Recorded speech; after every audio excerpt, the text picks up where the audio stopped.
Hey guys, welcome to the channel, JPEX Essentials. So today what I had planned was I wanted to review the Kershaw Belair, the regular smaller one versus the Kershaw Belair XL. But my silly butt bought two XLs. So that's what I got for you today. So this one right here is the Kershaw Belair in aluminum scales with the black finish on the blade. And then this one right here is the Kershaw Belair with the micarta and the clip point blade, and it's stone washed. So this is super nice.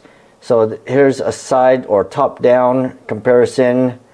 You could choose which blade you like better, but just touching it right now, I've always preferred micarta over aluminum. That's just my preference, and your preference could be a little bit different. But right now, I just weighed it. So the micarta is actually a little bit lighter, so if you care about that. But if you like the black on black stealth, man, black out everything. This is super nice. And if this, so for me, I usually order whatever's cheaper on the list, because you know when you go on Amazon, there's a whole bunch of different kind of colors, blade steels and stuff like that. So you do have to pay attention to the blade steel. But in regards to scales, I usually just buy the cheapest one. These two were both 132 bucks on Amazon, and I'll link it below. There are some that's pretty much the same thing at like 160, 170. So that's how I like to buy my blades, like just that way you have some variety and you don't have to worry about the Belair because everything comes in MagnaCut. So I'll be honest, this is my first premium blade steel, so I don't have a lot of experience with MagnaCut. As a normal knife collector, I usually just use the knives for what they're intended to do, cut stuff at work. I've never owned a MagnaCut steel, and I've always only heard great things about MagnaCut steel. So I'm excited to try this out. You know what, let's test it. So out the box, I haven't used any of these knives yet. And people always do the paper cut test. I don't know if that matters to you guys, but let's just see. I've always been bad at this. So this is the Kershaw aluminum, cutting it. I think you just start back down here and just cut it through. Yeah, that cuts amazing. That's the aluminum handle. And this is the one with the micarta handle.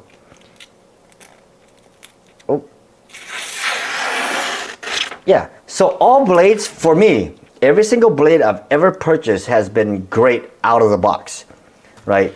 It's when you use it for a while is when it starts to dull. So this is the Civivi Yonder. I've used this a lot, never sharpened it.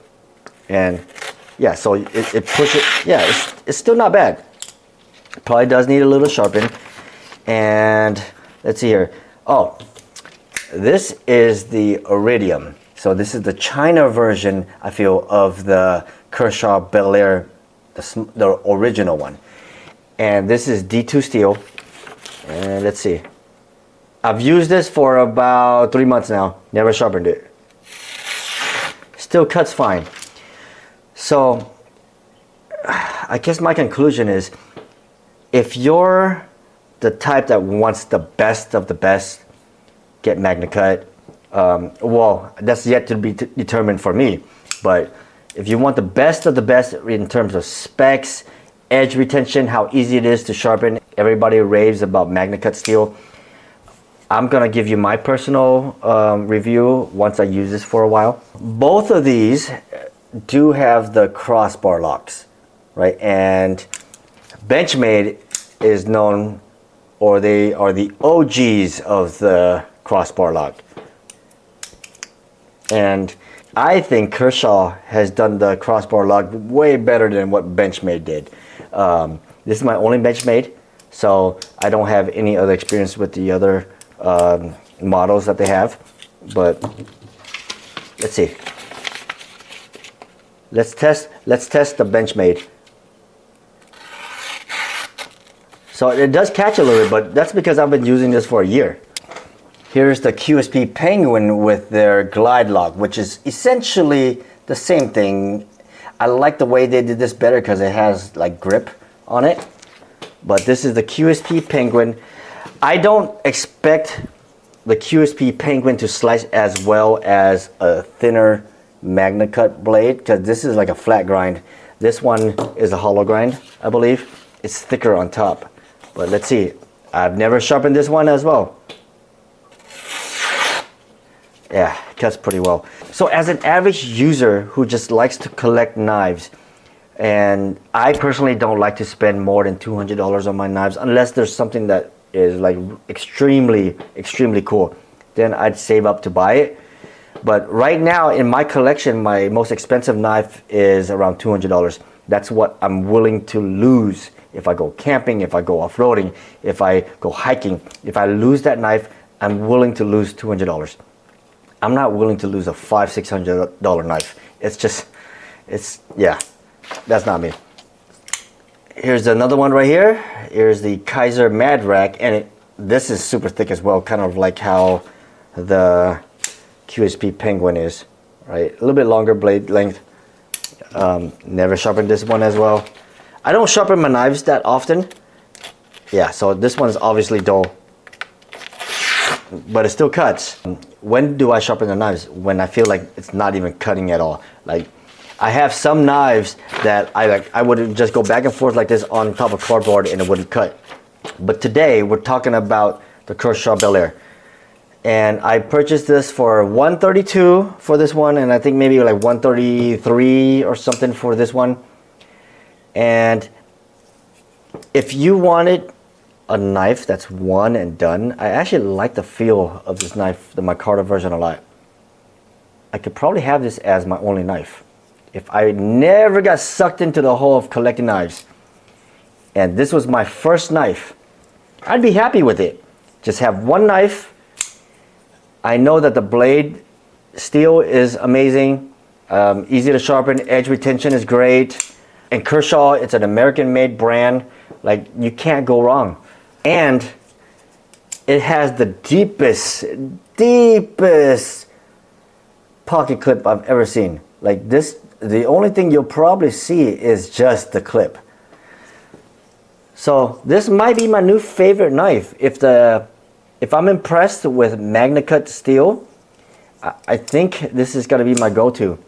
Perfect size when you hold it like that. It's not too big, not too small. Smooth, like everything is just smooth. And it's Kershaw, it's an American brand.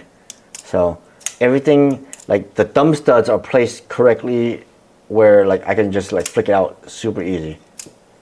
And let's try to reverse flick. Yeah, that works. Oh man, it is nice.